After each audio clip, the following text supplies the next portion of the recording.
In today's video, I'm going to teach you how to generate product barcodes in Odoo.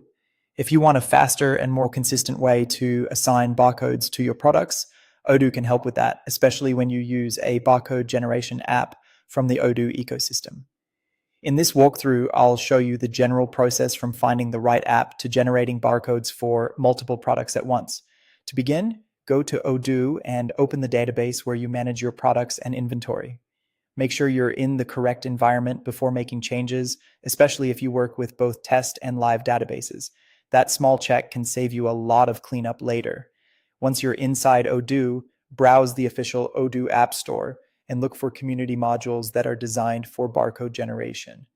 Two examples you may come across are Auto Product Barcode Generator or Generate Product Barcode, often based on the EAN 13 format.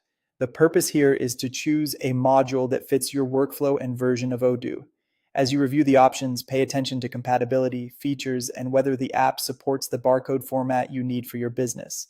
After choosing the app you want to use, install it into your database. Depending on your Odoo setup, this may be done directly through the apps menu or through your hosting or deployment process.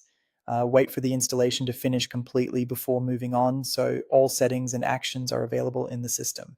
Next, navigate to Inventory, or in some cases, Sales, then go to Configuration and Settings. This is where you can choose your preferred barcode format and configure any prefixes the module allows.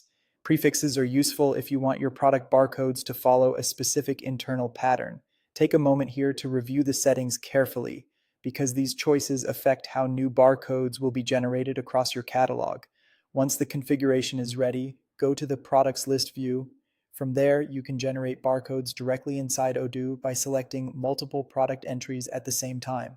After selecting the products, open the Action drop-down menu and choose the barcode generation option provided by the app. This is the most efficient way to handle barcode creation in bulk, especially if you're updating a large inventory. After the action runs, Odoo will assign barcodes to those selected products based on the format and prefix settings you configured earlier. At that point, it's a good idea to quickly review a few product records to confirm everything generated as expected. And that's how to generate product barcodes in Odoo, from installing the right app to creating barcodes in bulk directly from the product list.